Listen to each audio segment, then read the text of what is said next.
Hello to the owner and proprietor of Angst Gallery, Leah Jackson.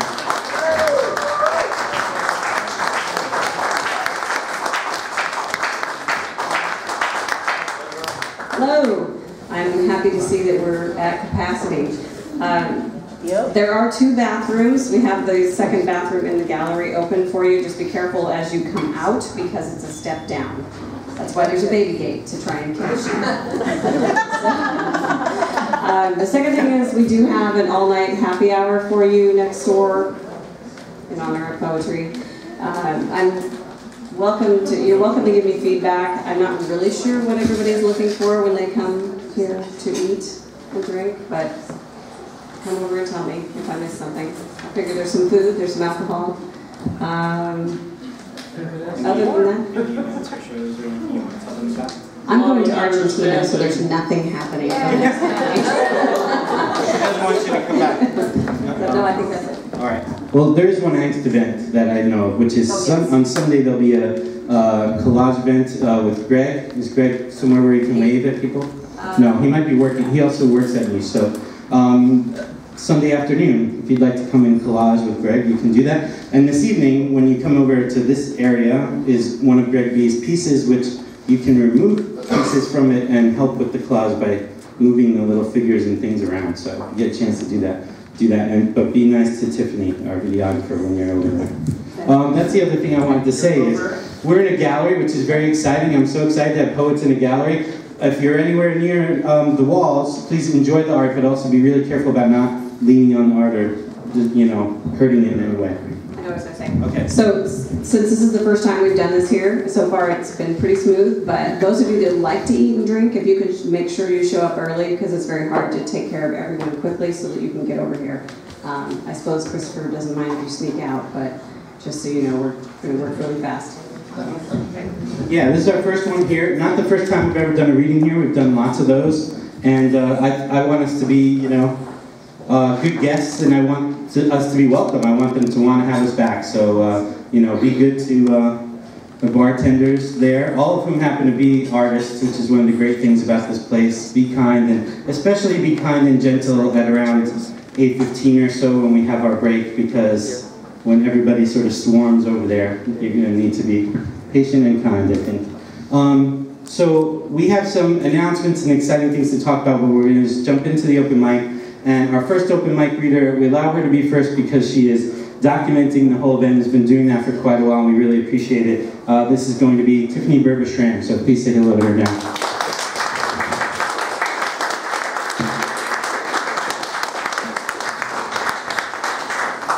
I don't normally use the mic, but I'll play tonight.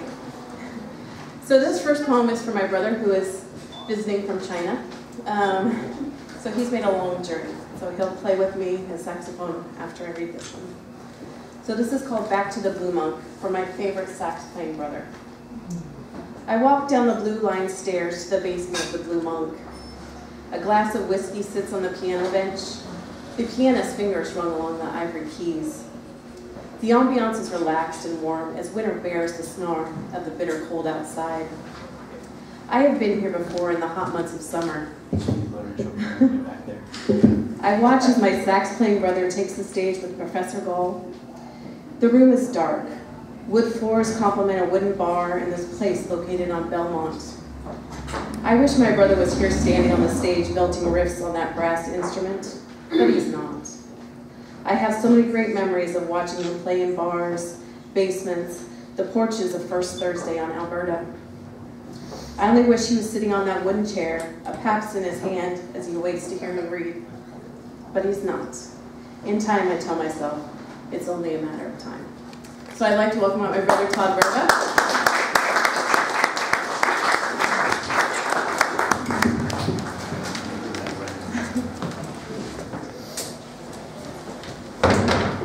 And I am very blessed to have amazingly musical and talented brothers, so this is a great honor for me.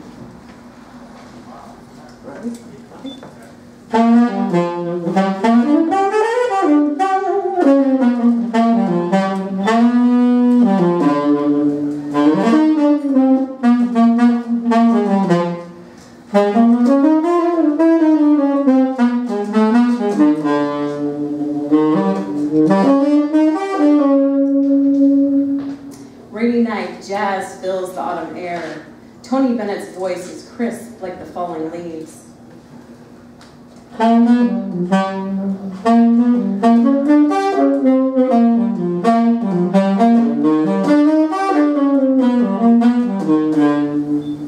I am diminished, my mood taken down a half step from double time. Jazz is freedom, freedom to express, move, and change tempos.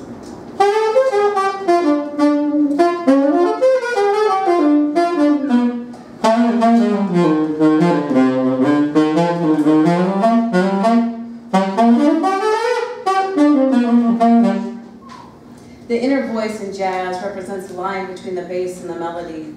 A moldy fig with outdated taste passes me by.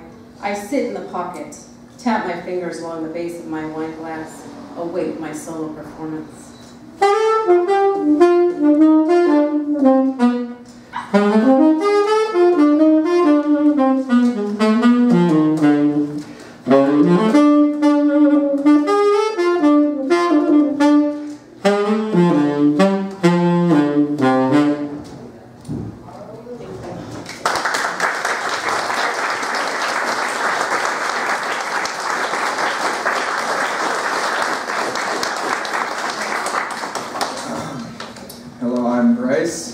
This is my uncle. He's going to be playing saxophone for me while I do a cover of Nirvana's Where Did You Sleep Last Night?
Kyle Burbank.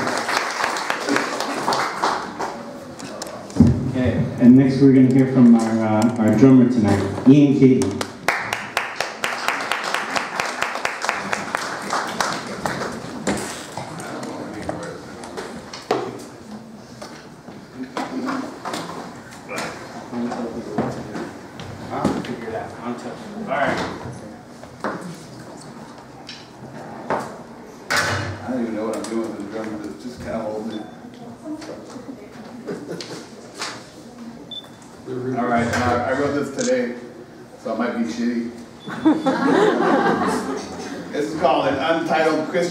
Christening.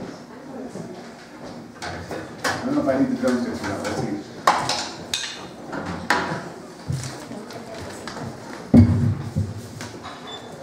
In the beginning was the Word, and the Word was a voice, and it spake into the blackness and into the emptiness, and it was good.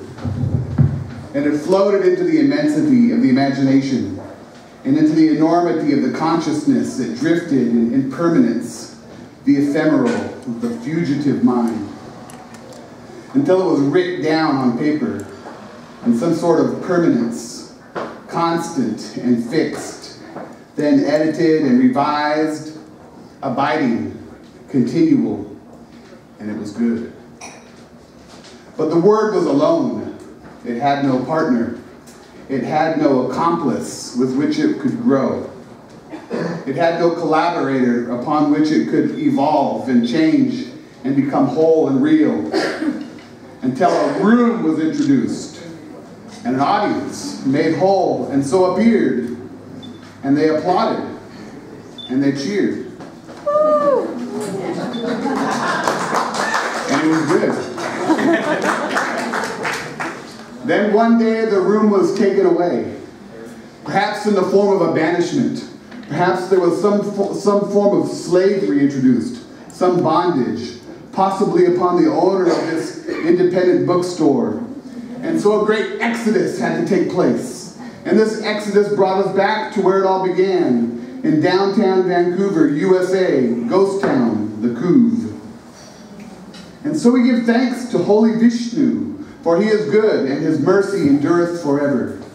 And as we wandered, hungry and thirsty, our souls once in distress, they are now filled with goodness. And the people come to this new room, this wine bar, and this art gallery of angst, this building of brick and glass and iron, this open mic, this ghost town. And so with trumpets blaring, with saxophones, and with drummers drumming, and with the ceremony of drinking in the standing cup, threw all the wines forwards towards the half deck, solemnly calling her by her name, Angst, and with many gracious words to come.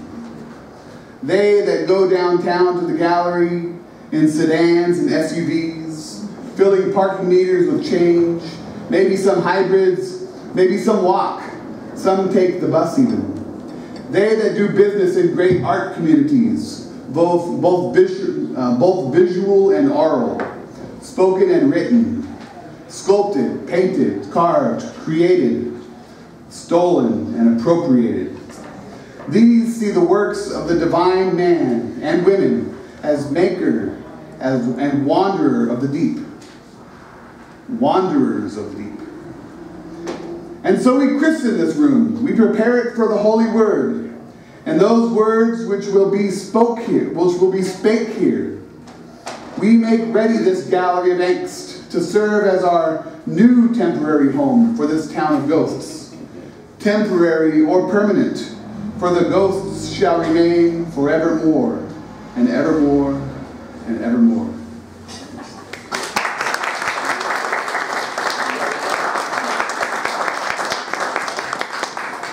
This is one I wanted to read tonight. It's called, I'll put the drum down. My props. This is called Death is Like a River. Death is like a river, the color of burgundy wine, flowing down the mountain toward the ocean, vast and wide. So much potential. Pinewood boxes carry dead soldiers. convoys of ships going down, never to be realized, planted, fruits of their achievements. There's a revival happening right now. In my living room, daughter singing the blues, carving pumpkins. Oh, death, do your worst. Ghosts of our past haunt our present. Howling, rattling chains we ignore. These ghosts move through our lives unnoticed. Oh, death, you visit me each morning. Embrace me at night. The dew on the grass soaks through my stockings. Mud clings to my knees. Your bony fingers embrace my neck, tighten around my throat. This honeymoon of death, this funeral of eternity, this sleep. He comes to us when we do not expect him, this black-cloaked phantasm. He comes when we are ready and visits our loved ones. I carve your white skull, empty it of its contents, light a candle to shine from your eyes. Part 2. So much potential wasted. Young men and women returning in a pinewood boat, sailing that burgundy river, draped with a flag. It's getting colder these nights. I walked by 2 people on the street holding a sign, on my way to the theater. You can go deeper into the unknown if you choose, turning back from what is safe and comfortable into something else. I saw Anthony Bourdain kill a goat on TV last night, suffocated under watchful eye of the tribal king to keep in the blood. Ignore it, pretend it does not exist. Death comes when it comes. It does not know fair. It does not have principles or ethics. You don't have to go to Syria or Afghanistan. You can sit by a parking structure, hold a cardboard sign, meet death there too. Death does not discriminate. That cold chill lurks, returning into nothingness.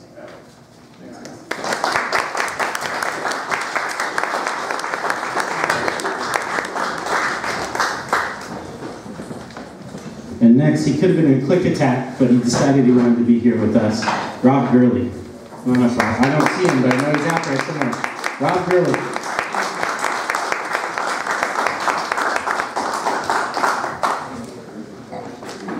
Thanks, Chris. I sent off 4 batches of poetry last fall, and I was turned down several places, but one journal called Shot Glass Journal came through for me. They only do 16 lines or less. Current issue. And I want to do them for you. News from Berry Camp. Walking out at sunrise to begin loading the 70-some rail cars with Hondas, Corey tells us the bear he dropped with a shot from a .30-06 tastes sweetly of all the huckleberries eaten on Pato's slopes. Pato is the Yakima name of Mount Adams, 12,000 feet high. The second one is called Wind Chill. East wind down the gorge, causing whitecaps and surface spray, fiercely agitating the firs near the wide river, bringing wintry chill, starting to numb my fingertips when I get out, stretch into the weather, bringing hypnotic snow flurries and sudden awareness of caustic words spoken by each evening's cheer.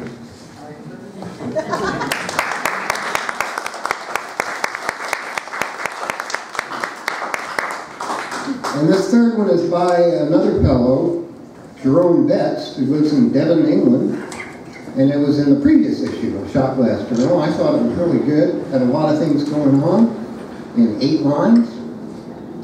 Far from the gray edge where grass and rock grow apart. Oh, I'm going to start over because it's called On the Headland by Jerome Betts. Far from the gray edge where grass and rock grow apart, poised between fathom and acre, up and down the reddening slope of tractor trails, clouds of wings and beaks.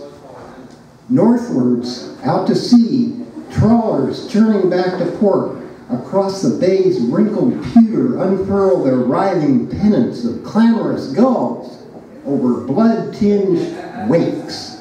Thank you very much.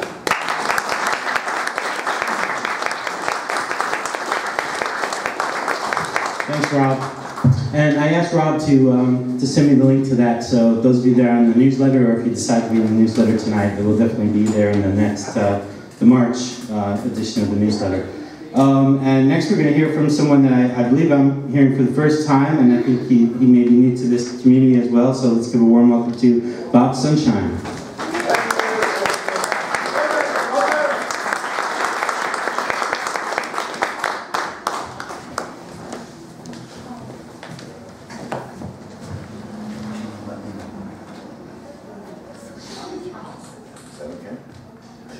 That's all I'm here for. Oh!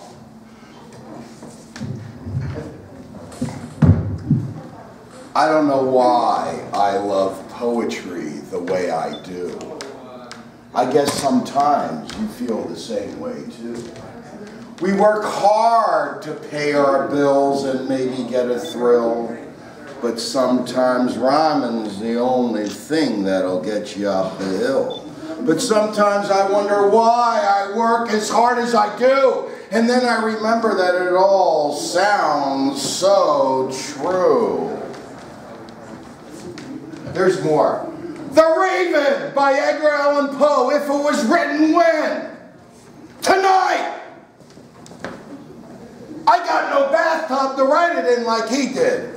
But this is it, the first verse. I know there's 18.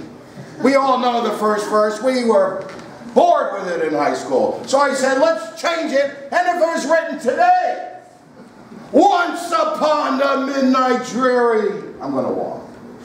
As I download weak and weary, over many a quaint and curious volume of forgotten porn, while I nodded nearly coming, suddenly there came a humming, as of someone gently grinding at my chamber door. 'Tis some vibrator, I muttered, tapping at my chamber door. Only this, and nothing more. All right. Hey, poetry, baby. Come on. Oh, I wrote a poem about Vancouver. Let's hear it.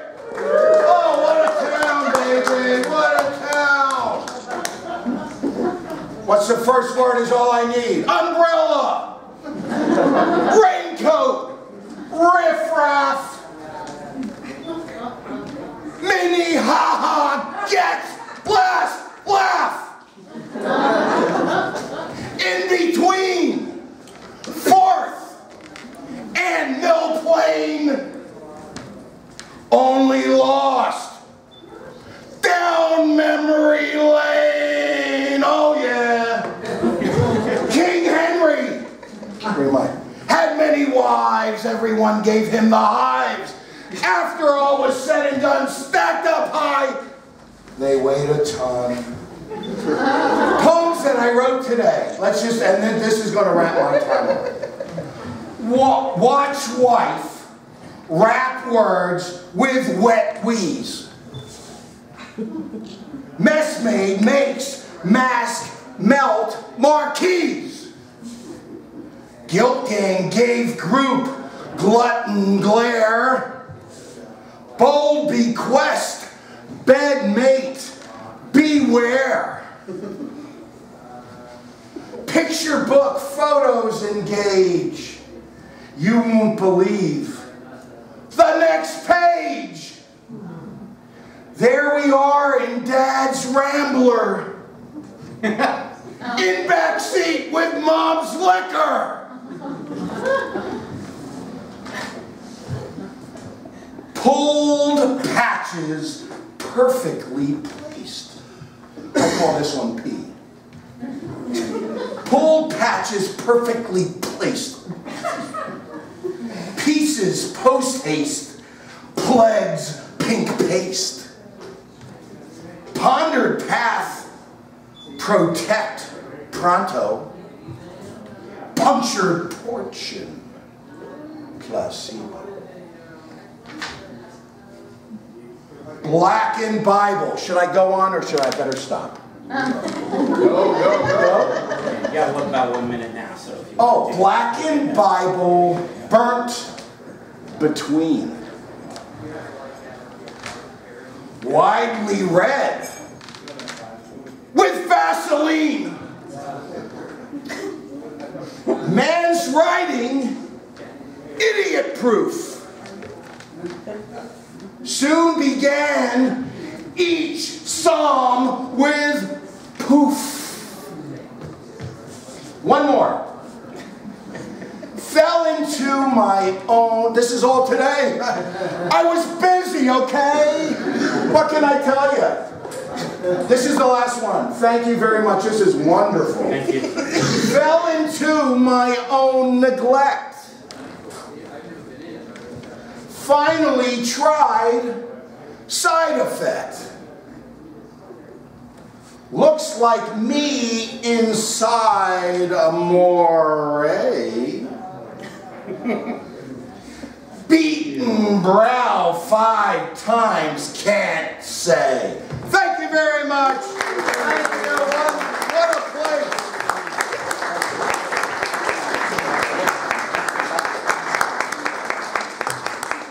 Now let's hear it again with Bob Sunshine. Well, y'all showed up, which is one way something like this happened, and you're all bringing it too, so that's wonderful. Thank you so much for helping us to get this going in the right way. And another great performer that we have here in the community, she's also a children's book author and a great illustrator, is April Bullard. Please say hello to April.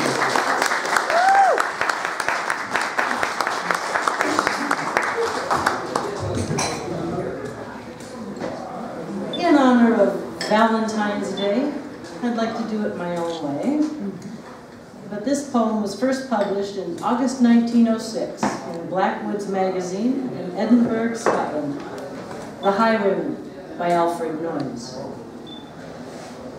The wind was a torrent of darkness among the gusty trees.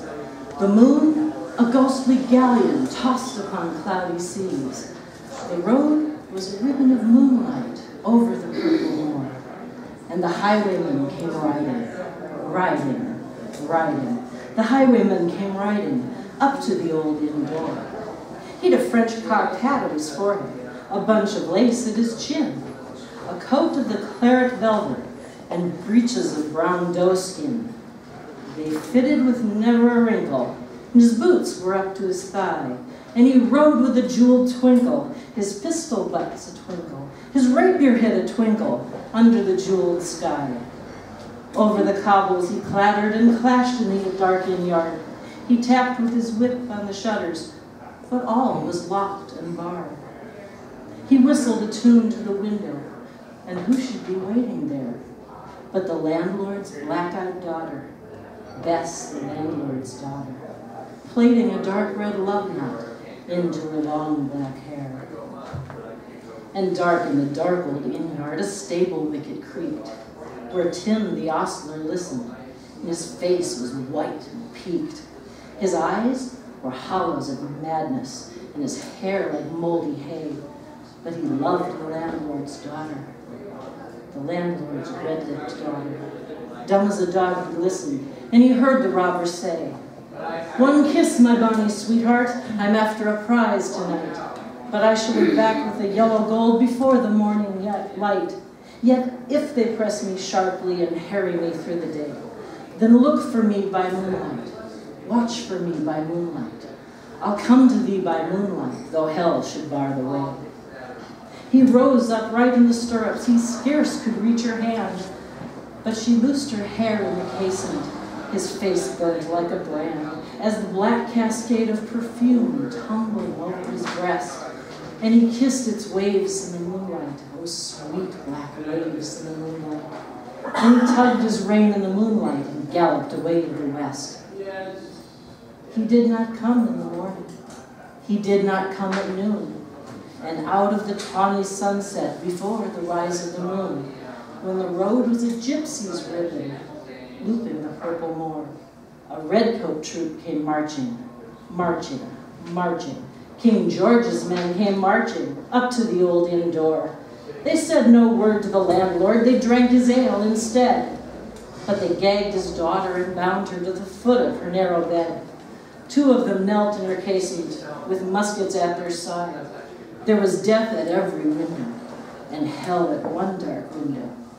For Bess could see through her casement the road that he would ride. They had tied her up to attention with many a sniggering jest. They had bound a musket beside her with a muzzle beneath her breast. Now keep good watch, and they kissed her. She heard the doomed man say, look for me by moonlight, watch for me by moonlight. I'll come to thee by moonlight, though hell should bar the way. She twisted her hands behind her, but all the knots held good. She writhed her hands till her fingers were wet with sweat and blood.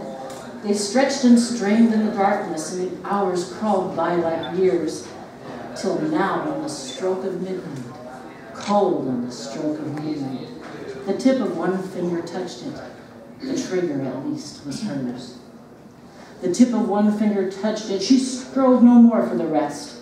Up she stood up to attention, with the muzzle beneath her breast. She would not risk their hearing. She would not strive again, for the road lay bare in the moonlight, blank and fair in the moonlight, and the blood of her veins in the moonlight throbbed to Leah's refrain. Slot, slot, slot, slot. Had they heard it? The horse hoofs ringing clear. Slot, slot, slot, slot. In the distance, were they deaf that they did not hear? Down the ribbon of moonlight, over the brow of the hill, the highwaymen came riding, riding, riding. The redcoats looked to their priming. She stood up, straight and still. Slot, slot in the frosty silence. Slot, slot in the echoing night. Nearer he came and nearer. Her face was like a light. Her eyes grew wide for a moment. She drew one last deep breath. Then her finger moved in the moonlight. Her musket shattered the moonlight, shattered her breast in the moonlight, and warned him of bitter death. He turned, he spurred to the west. He did not know who stood, bowed with her head over the musket, drenched with her own blood. Not till Toni heard it, and his face grew gray to hear, how Bess, the landlord's daughter, the landlord's black-eyed daughter, had watched for her love in the moonlight, and died in the darkness there.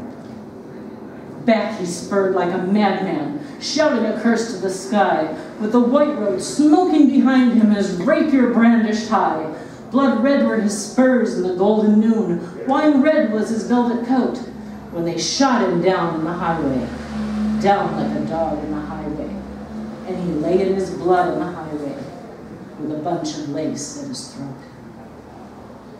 And still of a winter's night, they say, the wind is in the trees, when the moon is a ghostly galleon tossed upon cloudy seas, when the road is a ribbon of moonlight over the purple moor, a highwayman comes riding, riding, riding.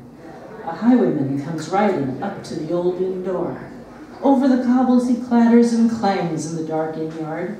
He taps with his whip on the shutters, and all is locked and barred. He whistles a tune to the window, and who should be waiting there but Bess, the landlord's daughter, the landlord's black-eyed daughter, plaiting a dark red love knot into her long black hair.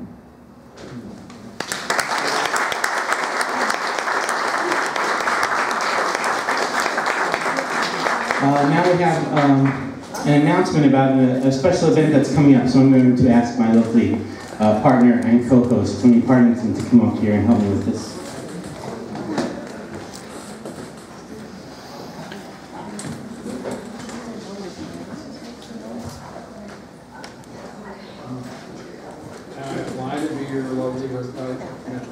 You're all lovely. As lovely as could be. But I'm marrying her, so. Okay.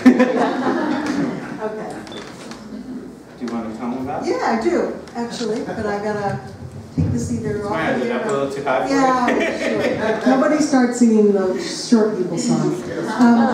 We are really, really excited. Several years ago, we were able to bring to Clark College and also to the Ghost Town series David Meltzer, who is approaching his late 80s right now, and is one of the last remaining living beat poets out of the San Francisco Bay Area.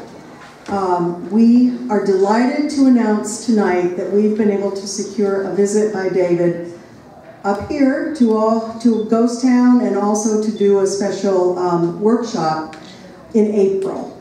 So it's a really big deal for us, and we hope it will be a big deal for all of you, for your writers in the room, for teachers, or for those of you who are just interested in poetry. David has published over 40 books. He is known far and wide, internationally. He has been teaching poetry and also been writing and performing poetry with jazz musicians for many, many years. He's brilliant, and it's such an honor for us to have him visit here. So, what we are doing is we are going to take enrollments, registrations in his workshop, and we've tried to, we had initially talked with him about, we've got to charge a little bit for that, and we've managed to get the price down to a very reasonable amount. It's going to be $20 for an afternoon with Meltzer for students and seniors, $25 for teachers, and $30 for everyone else. And it will be on April the 25th. Yes, April the 25th. It's a Saturday. It'll be in the afternoon. It'll be an afternoon with Meltzer. Prior to that, on the 23rd, it's a Thursday evening. It's not our regular Ghost Town evening, but we'll have a free event here. And David and his partner, Julie, will be reading their work, and they'll also be reading some things together that they've worked on. So we hope you'll all be able to join us for that event, certainly in April. However, I'm going to do a shameless sort of plug here. To bring them to the Northwest, it costs. And we are trying to raise some funds to be able to do it. And anything that can be donated to help us would be fabulous. We do have some donation sheets. I have a few of them. I have maybe 4 or 5 here if you might be able to help us. But anything that anyone can give to make this event happen, the event just goes to pay their accommodations, buy some gas, and get them some food while they're here. Basically, that's what it's for, to help them get from the Bay Area up here to Vancouver. So, we will be having registration forms available within the next couple of days, and also some more of these. Please help us by making a donation, and any amount helps. I mean, I seriously say that. I've been doing fundraising for a lot of years, and you can't believe how fast dollar bills can add up and be able to help people buy a meal and get them here. And so this may be the last time we actually would be lucky enough to get Meltzer up here. So we are going to enjoy every minute of it, and we hope that you'll enjoy that with us. Yeah. So one of the reasons why this tour is happening in there, they're visiting New York. They're going to be reading in California. They're going to be reading in Ashland as well. Is that this book that came out about 1977 by David Meltzer is called Two-Way Mirror, a poetry notebook, and that book is going to be re-released in a new edition by City Lights, I believe, in March. So we're planning ahead for this March tour that they're doing. And one of the things that we set up that's really nice is that people can, if they do want to donate to get David and Julie here, can write checks directly to Angst Gallery, or bring them the donations here if they'd like to. So it doesn't have to be on Ghost Town night in order for you to do that. So I hope that everybody will come out when David's here and will support us. And we're really excited to have him back. Yeah. And I just want you to know that that every penny that's raised is going toward this. Leah's been gracious enough to say that she will handle those funds as they come in and put them into a special account for Meltzer. And so I feel like it's a really clean transaction and people know where their money's going, and that's an important thing in this day and age. So I'm just going to read a little bit from this book, and then we'll jump back into the open mic. Thanks, Toni.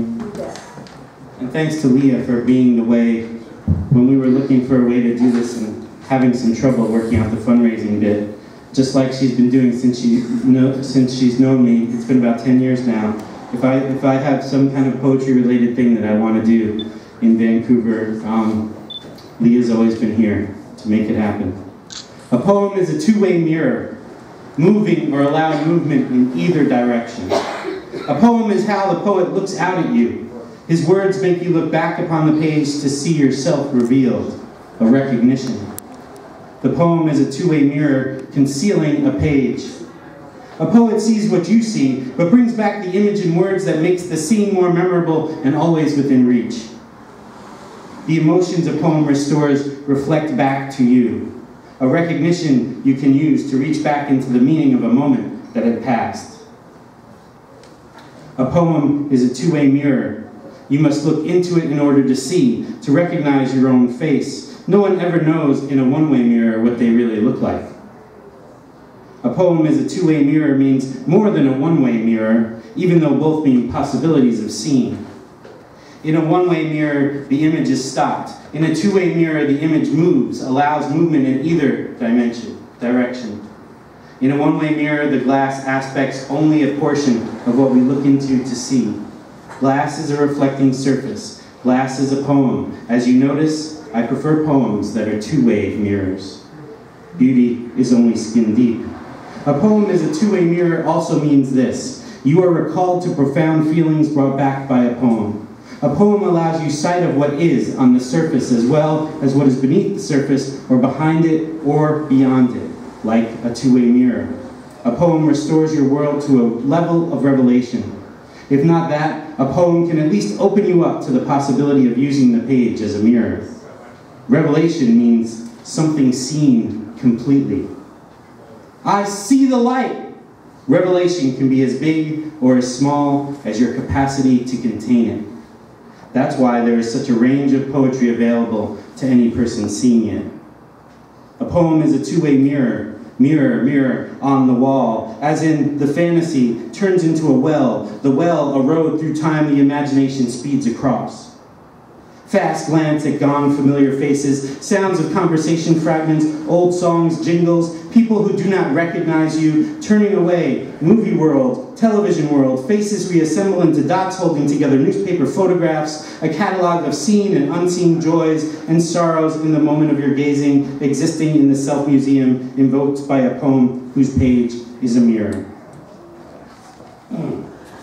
David Meltzer. So I hope that you'll come.